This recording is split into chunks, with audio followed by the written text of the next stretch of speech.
No sia bwade shema ya mamu nyina adwo ya mu akwa abado ba Adom TV no sia kase so adwumre nsam asie na brason sauti bi Adom TV kase nsam no doso na etodwa wo mu bi ya wo betini police inspector beto odwa ase ne mpana wabo ne tu ama ne wato na nanom nsie do no okọ court no wo se wanyintum se wodi se wo no nso asam no wo mu be firase di wo high court a yedi mu nsam no enchemu ebebro Yababwa Ryan some for from and nay we are singing ada ye si ho etukotena for refugees.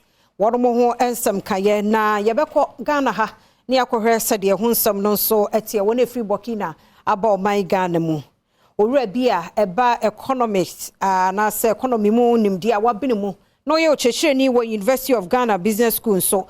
Osenka be ya mampani adodan kwakufu ado wonfa de bia no ento ho se wontumi Emma Schwafo Besse Adrian pe enwona mamu no dia ene adwuma no wo husu nti won fanto ho eno ne nsem bi ya pomoden ya dwadia wo kansi obi man so ene enigide wom na nwumre mede bro Adom TV kase wo Facebook /Adom TV kase no wo Go TV channel no 119 and DSTV 280 midin de afia amankwa tamaklo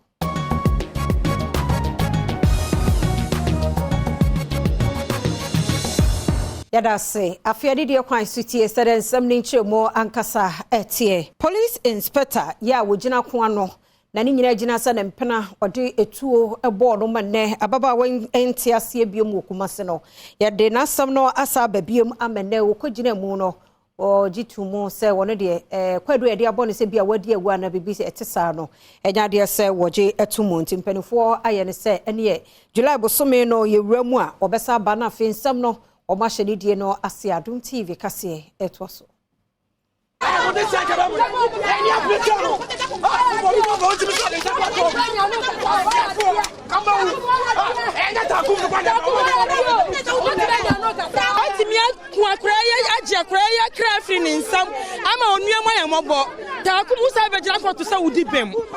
Majo abusuafo no mani abresa no sisi ano de mo hwe anim nyane se omo de takum be pia fi court ho aba bonten eno no mo ehwe anim enti ene se police for no fa say ya no mo so de akira kɔ ofa ha se ya no mo so de akira kɔ ho mo nim se bia police for no e de ne fa mfikire ba bi abɛhye ka mu de nakɔ enti sa wo hwe abusuafo no mani abre ye pa de mo hwe anim nyane se wo betimi ahu takum ene ti na hwe a aha ye beje saa no e ba ta se den Prince Charles ya de ba police de wa ko di ba ya guide no nya Prince Charles ya de Prince Charles e beto mo me guide no mo di ni jani mo di ni da pa nwa mema no ye ni hye ye ko fie kwa wi ni akon ti mo awem de betimi do ma delay time me say Victoria da pa ani nwa mema no ye ko fie ye ni hye ye mle nya de kono wi enti asokore district court o mo fata akum mpem la se wo hwe de ekoya wo mo ebo modin bia se wo betimi e de takum apie abonten bambofo ne san frɛ reinforcement ama police fo ni bi aba be ka ho nanso eno krampo no enye easy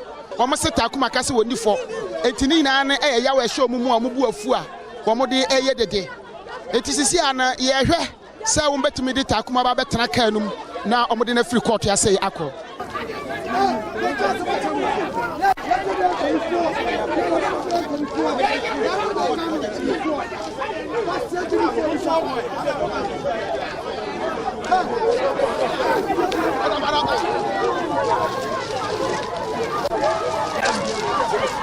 Hey! Asababa.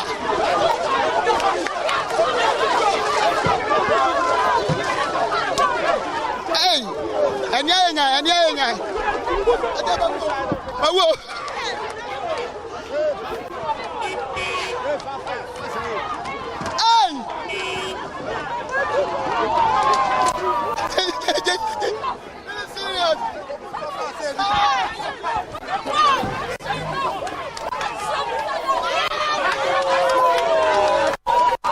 Enochino, State Principal Attorney, Ora Ernest Aye, or the to just say.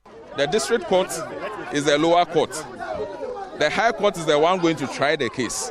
And so he has been committed and will be going to the high court to try the case. Oma hweda kwa no ma nyeli ne ntama mae no me o mo se che ana asem ye kokko to waje atum so okwe me ofa ase no to anye antum waje atum no so ma nyeli ne ntem no me o mo se 3 months 4 months o mbeti yenka se da be na mo kwakwese ma da we ya 24 ya Yaguswa ya wa court nsam no emu na owura James Jache question nsam ya beto dwa se court se de bia wo mu be frasam na die no no so file application for fraud no ene nei court mpanifo ya ne sane wo chena wo mra na sansam no se wo betie ne de bia anase de no wo mo de be hyehye so Adom TV kase etosui Abra Accra High Court ekwa asetena yana wonom ekotie James Jache question Asamoah wode abedan wonom se Asamoah wo be hye ase dia ne senti de bia hu behia se wo beba court no nko wonhwe hu bi enyama no no na owura ya lawyer fo ede to court no animu se esan se James Jache question ejina ewo Assin North by election a eba so ye hu momo bosomeda eteso aduonu nson nti ehu behia se wo bebo entoa na se akoba se de bia obeba koto a ebe ha ne nto abono nanso Alfred Tuanyebo a ya oye deputy attorney general editu ja se wono hia ebredodo a wode behwe owura no ensem mu ne senti koto no ahye se ayehu momo obosome de etoso aduonu baako wonom ensamra sem di bia hono na wontena asem no so owura ya lawyer fo a chachuchi kata enedi wonom animu no anye sa asem ya ntum ya wode dan court ne se ebe ya nkasema wode abeto wonu animu no ene ya wontena so na wonfa hu muaye entudwa ansa na asem pote na eda ho no wonom ahyase edi nanso anya de se asem ya chachichi kata edi tudwa no judge ne edi tu mu a osi sudua se ochina wukuo wonom ensamra na womua asem no Alfred Tuanyebo a ene nsem trofo twetwe nkomo wa abra court no ede na setena no ebe wiye James Jache question echitaifo ebo chiko asemdibia honom wa abra na wonom ekwekura placards a watrotron nsem bebre ewo so Adom TV kase na ogiso ehwe no yeto so de mwakoye nsem foforo mu na de hia wo mo Garu district wo Upper East mantam no mu ene ebren wo mo amfo mo ho anikure nso bi ato wo homa ekwan ni nyina de wodi wura mu ade kopie mu ewo Garu ne Nampandure no ni nyina se kura adane afro nti obi nko ene obi nso emma wo mo de wo makosem eto Adom TV kase enim Ebra manfo a wonom ete Garu ewo Garu mensini a ewo Upper East mantam mu enam ekwan a eka Garu krodua no ene Nampanduri ye ewo Eastern Corridor kwan no so ebomu no ena esan so kese bia na anadwo eto ye nti ehyen ana manfo ne timu no eka techemu enam so manfo no eni tutuka wonsem woni amani boni twetwe nkomo a wode wakosem eto nanim. This is the Eastern Corridor we have been talking about. This road passes through Garu town and it goes straight like that to we can't afford to be suffering here all the time. Just right now I came to pass here and then my car got stuck. They have decided to construct this road. Now, anytime it rains, even old ladies, old men, students cannot even pass through the road to their various destinations. You can even see that we are stranded. Cars are parked, motors are parked. We cannot even go anywhere. So we are appealing to the government that at least he needs to come to our aid to make sure that if this thing they can even fail this thing. We have DCE, we have MPs, we have everything. So why are we suffering this way? Asoye Bartholomew Azome, a assembly member ewo Garu, ochiremu a said the quantity bia no city no. Ebri bia wono bekwa assembly nhyiamu any committee meetings bia no, wode tudwa nanso besi ne ya no. Enya de sempanyimfo atu hu anamo ne senti, wode tu mpanyimfo animu sani manimu ya, wombeye hu bibi ema wono. Even we held an emergency meeting, which this one was one of the main topics brought under discussion. However, the DC told us that the road, the DC, Honorable Musa Usman, told us that the road is under contract, and hence there was no need to work on the road. Actually, before we wait for the contractor to come to site to save us from what we are seeing here, it will mean that the good people of Garu, either going to and fro, are going to suffer on this road. Mensi Crachapeni was to Tiffy South, where Hafumantam no emu said that the so about nursing college in a day. In short, about how much ye papa, if you say near woman, I won't tregu. In the answer, I am a Joe one money idea near Tregu from a cacre bifa, nurse idea, name something to us on Adom TV. It didn't come away. Robert Jomo Mensa, a Mensini Cratchy, a was to Tiffy South, na bra, a to Tiffy South, Mensini no any go so forestry division, a day a Jumaya 4, any addition for wɔnom ɛwɔ dadeɛ so aba mansini no mu ɛfa nkyerɛkyerɛ mu ɛwɔ deɛ nti ɛho hia sɛ wɔnom ɛbɛdua nnua no ɛna ɔde to wɔnom anim sɛ ɛsan sɛ school mu hɔnom no wɔnom ɛnni nnua dodoɔ wɔ hɔnom nti no sɛ kɔba sɛ mframa kɛseɛ bi bɔ a ɛbɛtumi ama ɔyɔnne ɛsi school mu hɔnom. Deɛ so aba na ɛsin training a yɛn nyinaa yɛnim deɛ to wɔ mu nam sɛn gya tɔ dɛ mu ma ne hyɛ woba ha nso nnua ni ha nti bɛtumi aba sɛ mframa bɛfa me anhwɛ yi a ɛdan so koraa bɛsa apepa wɔ ha sɛ nti na ɛsɛ yɛdua nnua a yɛma aha no ɛho hia yɛ dadeɛ so aba hɔ a nansɛ mframa fae ɛdan bɛboro 70 ɛna so pae a assembly bɔ kapa ansa na yɛtumi aboa wɔ manfoɔ no nnua no yɛnnua bi wɔ hɔ yɛnnua a yɛnim sɛ daate bi yɛbɛtumi asi. Principal a wɔda dadeɛ so aba nursing college ano ɛda mansini krakye no ase na wɔhyɛ bɔ sɛ wɔnom bɛhyɛ ase adua nnua wɔ school mu hɔnom sɛdeɛ wakyerɛ wɔn no no.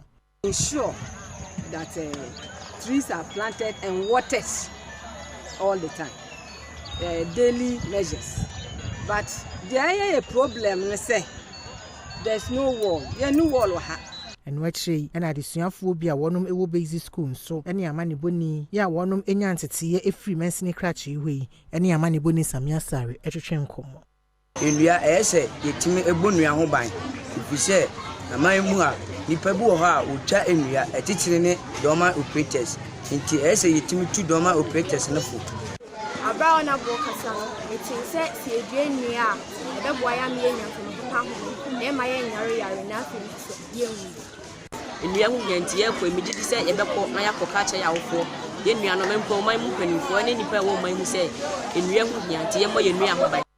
Ene Omai Ghana yeka amai awodoɔ ho na yedi eye tukotenafo eda eye World Refugee Day na wombuta ye nyina ene se tukotenafo no ba bi ombenya abo won sesen no de omu hia bi ebe mu asomadwo won no wom so ebetumi enya na ene yadom kase enipa be se 3000 ya wom ye tukotenafo free Burkina Bay ba Omai Ghana mu no wɔn kyerɛ wɔn nsɛm a ɛnyɛ bɛtɛ ma wɔn saa nneɛma ahodoɔ bi anka wɔn hia hwehwɛ afiri aboafoɔ hɔ no wɔn nya ne saa emu nto aso Adom TV edeba.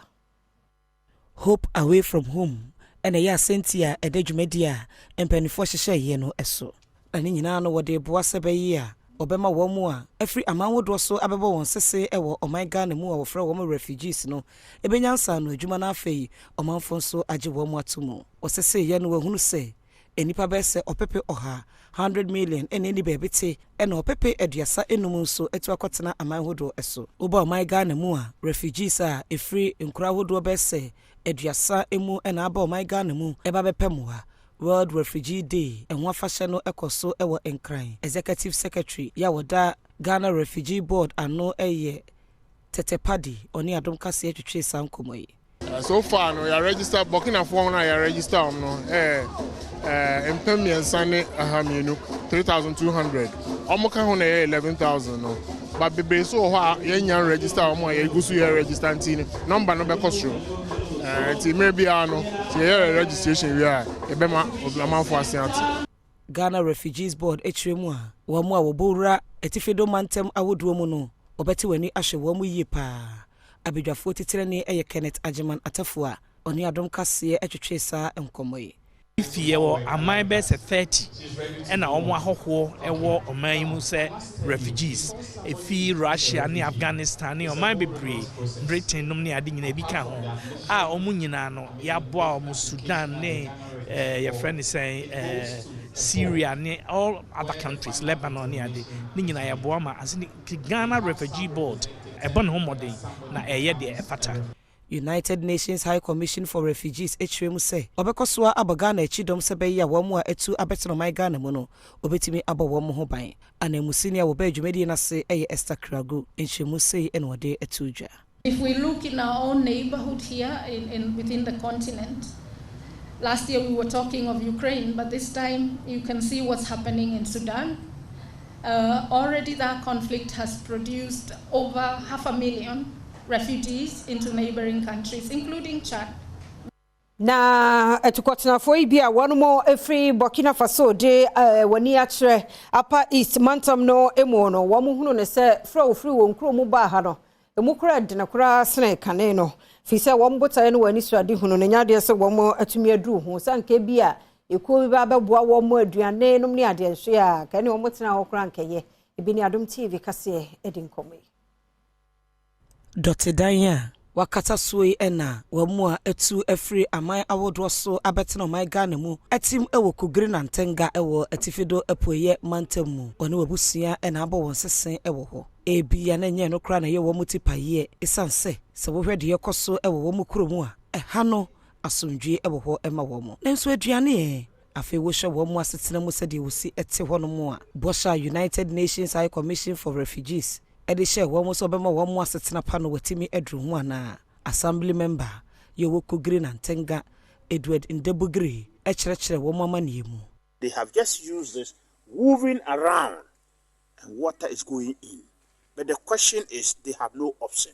They have to live by what it is. When I ask few of them, they begin to say that we pray that rain don't even come because when rain is coming, we have no place to live. But when there's no rain, we sleep at anywhere we want. Isan se we ase afa na nyina edi World Refugee Day nti ode to aban anim se anye bi kura no omere wo mo aduane se be ya wasetere mu ebehen hai wo mo. The majority of them are buying food on credit with the hope that when they farm, you'll be able to get enough to be able to settle back the food that they are borrowing now. They were supposed to buy, but majority of them cannot. So I have spoken to community members to just lend them with food stuff for now because they are all God creatures and they are all images of God. They should try to support them with the food stuff so that when they also farm and they get some, they will be able. Wonumbia etiwo entimi emfa ne yawo ensie oni Adom kase atwetwe nkomo ekyerɛkyerɛ amane a wo famu okyirimu se ewo se mpanimfo etwa wani ebehwe wo mu sebe ya emofra wonumu enyini ema obetimi age wo mu efra wonyehia mu titon sun wakama ko ma layela ko mu kabe nyutun kapam ko ma nyude ko mu kabe ba ton me ana mar we se zininga akabe donc we kiangara makabe donc riba me ya yelle rota gazi ga ya to fangili ya yelle sa sanwa kinra tondota empanya tondota ya toto Adom TV kase na oguso ehwe no wadaroma mame kwaje sankra to imra ye ban sam ne doso ebeto so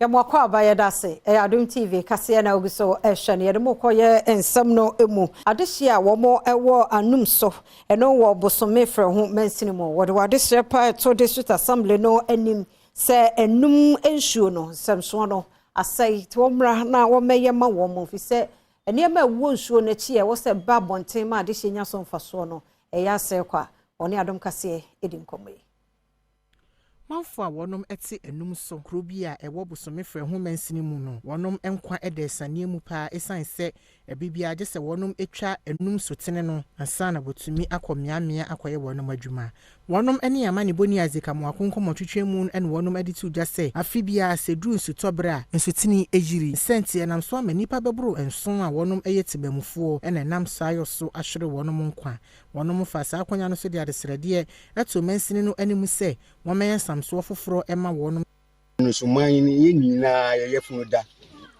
twabode e man tu banche de ba be gu kwa mo de kokumase oku entra ban se on mede ne no so ye mobo ye kuna ye ni kama fu bia se die emu wa pa emu wa ya entimi ntwa enkofu entimi ntwa enkofu how die mani free ya feni panson e wa ha sei enu ankwa obaba ko asafa no sra ban ya sra no Nana kwabna entwibu ase akwa otoso mienu eye enum so kuruntin hene woni amane boni twetwe nkomo no no de adesrede eto mpanyinfo animu se hawo a ewo no mansini mu hono wonhwe no meye ma wono nanen edu so to bi se ya na passing ya na de mae indi kwaye faso na mo kwa bridge bisa antini so bi ni brewa se community wo kwa we ana nsuno de ko nsuno fa this is the other say man necessary media kwaso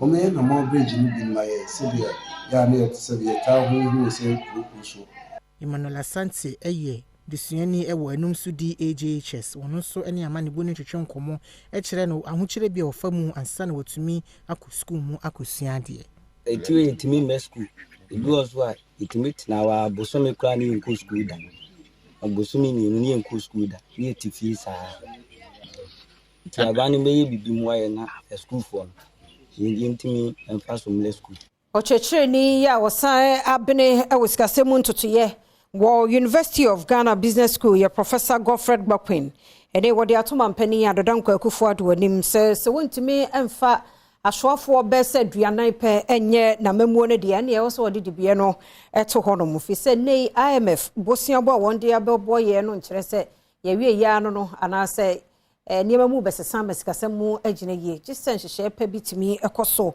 ewa mamuo ne mu Adom TV kase eto so. If you pick transportation alone and you look at that value chain and you look at the number of ministries in that value chain, I don't think we need all of them. The point is that you are in a crisis and you want to come out. You are looking at the kind of expenditure cut that will not hurt growth. We are looking at the expenditure cut that you need to do that will promote growth. Okay. And first and foremost, the state does not exist for its comfort. The state must use all its powers and to facilitate the growth of businesses, because that is where job creation is going to come from. You can even look at tax from two perspectives. Tax as an investment. So there are countries that lower their taxes as a way of promoting what? Businesses. So that when businesses grow, look, assuming we had if you go and check top 20 businesses in Africa, top 50 businesses in Africa, you will not find Ghana in there. Well, the point that I'm making is that the method we have chosen to restore debt sustainability is going to impose unnecessary hardship. You make a point in the transportation sector. So we have Ministry of Roads and Highways, Ministry of Transport, Ministry of Railway Development. You want us to merge all of these into one? Why can't we do that? Okay. If any president comes and says that he can't do that, he should resign. Okay? We are not looking for perfect people to govern this country because we can't get that here, right? If the president cannot govern this country with less than 40 ministers, he should step down. Including the current president? He should step down. What is wrong with that? Okay. We said that govern with this number of people because we don't have the budget to sustain all of that.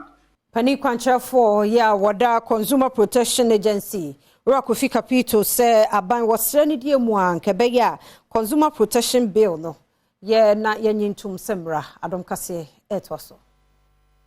Chief Executive Officer ye CEO Edema Consumer Protection Agency Kofi Capito kasa ewon central for enhyiemu any stakeholder meeting so ewon kran no what it to just say stakeholders awodo aka won ho aboma wo mo akruchi niema egu nkrata so wo mo ahwe nim se aban no de bekoto mrahye bedwam no mo de wo nsa ahyase se ne beba be mra na bo consumers ho ban nanso efi afi 2016 bepem ne sa nkrata no enkodu mrahye bedwam ema wo mo mfa wo nsa enhyase Ghana for mu MP for mu o ma o ye nimdie for a mu bi so o mo se ye mpasse sa beli ansa na fi aso a ye tranye ya next year ye be ko election emra no so no se wan ye kopem se congress pensai parliament ebe sorry o mo sorry wi a eju o sanye no all over enti no ya anye ni before 2024 a eji ye 2028 ebe che West African Regional Director Edema Katz apia kusi adomako enso editudwa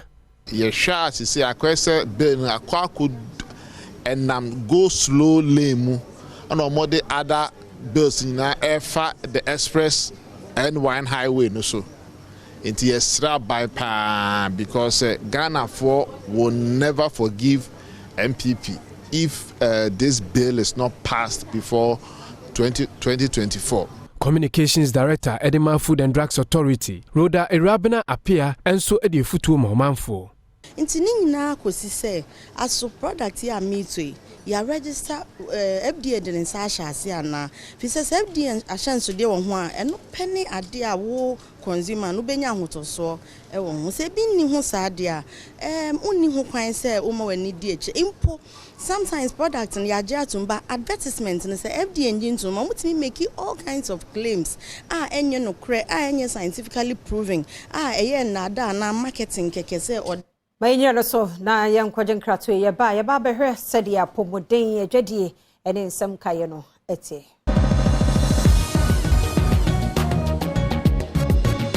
Yada say yanhwe sede apomodin mu nsem etie Pediatrician wono 37 military hospital say wo sickle cell yare a ye ka ho asem bebre no de mu ya pa wo mema no afamu de ne se obi o ye sickle cell no se ne crisis eba ne be magina so sa de fa ba bi enyi emu ya nti wo se ye hwe ne nyina ye bo ye ho ban Adom TV kase etwaso Dr. Barko hwe mofra yade e wo 37 military hospital in Sembia wode ya todwa ene se Emema sickle cell yade no wo munye bi no ade Barko ya na ehe omopa ene se sebi wo mbema no beso yegina so a enya de so ne obabia wo honom ana sempo no obabi de ne nsane nam ne ho Dr. Asamoah Gyan to an nsem so ekadeka ho se so mbema no egina so a echa ebetuma nam so kura masebi be makro no adobnada we hu ntino won mo sickle cell yade ne bi no emomodin ase abrani abrano no o mepene ntama kwa ya sabia se ba se wo mu ho bibi eti sei e wo mu enipadua mu a na nyina mu no o kire se wo mu wadru bi ho no ma otumi de ma won ma wo mu yade ne bi na emfa ho se dro no entumi entu yade na sekura no eso sa ha no anu kakra My hwesede adwadie mu nsem etie na Vodafone Ghana says say one more ye ehye bi ede abo one more customers nso abaso eno ene edam promo ya one more pa ho entomanti de wo beto bia no wo benya ho bonus be 20%. Adom TV kase etwaso Vodafone Ghana apa dwumedie ebe ho ntuma dwumedie no wona to ne din se edamu promo na se dwumedie eyade a womode mfaso ebema omanfo a womuni omo edigwa ene won nso a womo aya adwene se womuni Vodafone ebedigwa sa womo promotion womo ehase ede free eye dwumbosume no eda etoso dumiensa ewo afiwe mu a na womo promotion womo ebie kwan ede ama omanfo edwumafo edwedifo ene oman Ghana nina womo epa dwumedie no ntuma no womo ede tudwa se emfaso a omanfo ebenya no eyemremu hwa wotu so anamo na wonsa eka wa chede Consumer Business Unit Director ewo Vodafone Ghana David Umo ene kire nsemnimu ekire Adom News nsentwofo ewo dwumedie na ase Every Vodafone customer is going to win a jackpot. Now, why is a Damo promo so exciting? It's because it offers up to 20% instant cashback to everybody on the network. What does that mean? It means if you reload as much as 100 cedi, you are going to get an instant cashback up to 20 cedi as long as you have a reload of 5 cedi and above, and everybody's a winner. We are not excluding anybody. This is open to both existing and new customers. As long as you are a prepaid customer or a postpaid hybrid customer, you have access to it. Now, how do you have access to this? You have to reload. Minimum of 5 cedi or more. You go to the stores, use our USSD menu, *110, or you can buy a reload from the My Vodafone app or our website. All these channels are accessible and available to you to get up to 20% of your reload, no matter where you are. This is exciting time in Ghana. Everybody needs to get a Vodafone SIM card. Tell your friends and your family that the time has come, that they need to get a Vodafone SIM card in order to get this reward. Dedu so no ye kwaba na Eric Siedu body dia kudiemo nsem atwaso. Fantastic evening, Abusia. Yentwaso wagudi nsem. 7 o'clock. So there's a fat assault na. Anyway, yeah, the twaso there my best shot fi baby jet Asamoah Gyan, former captain of the Black Stars, and Nadia were an official. So what the Nadia na go Borno or mobile. It's time to tell everybody I've officially retired from football. Oh! And very, very emotional, as he said. It's a very, very difficult moment. It's something that you love, something that you've it's our dream. Done since your childhood, and then living it at this moment. And I'm very happy. I'm very happy to use this platform. And it's official right now. All the journalists, everybody.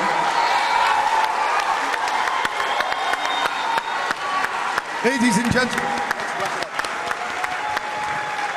and gentlemen, those were your legends, and that was the final panel of the final day of this amazing conference.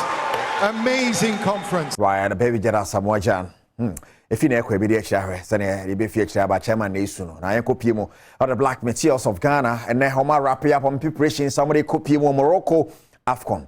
Ayana 23 DNO, Nene Hamoche, Zamalek, a bomb, and Naya, Zamalek at Kanemo, Aya Barco for the champion management committee chairman. And so, scientifically, you need to keep the players up there. And so, we need to get people with a scientific background and the proper qualification as fitness coaches. The reason why we are trying to get fitness coach from, I think, Switzerland. And then you see the video analyst here. He's also a Ghanaian, young guy based in England.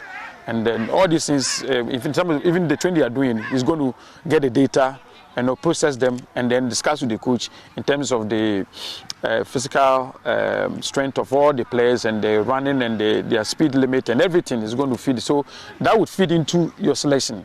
Right, I know there actually to be black material searching here and want someone so AC at now Black Stars Management Committee chairman Mino Shadow what they are the selection quanto abenimo as a Adiaba Kobe Boama Ghana footballer fan into my perfra infrastructure CCC stadium hold on Nema to me at the diagram. Imagine if the government is investing as much money into football infrastructure like the stadium.